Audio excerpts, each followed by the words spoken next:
You ask Tiger to calculate. This deals with linear inequalities with one unknown. The final result is t greater than 45. Let's solve it step by step. Isolate the t. Multiply both sides by 3.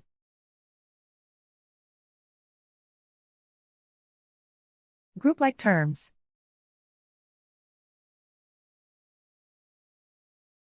Multiply the coefficients.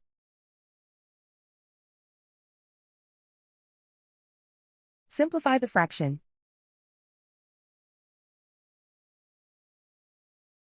Simplify the arithmetic.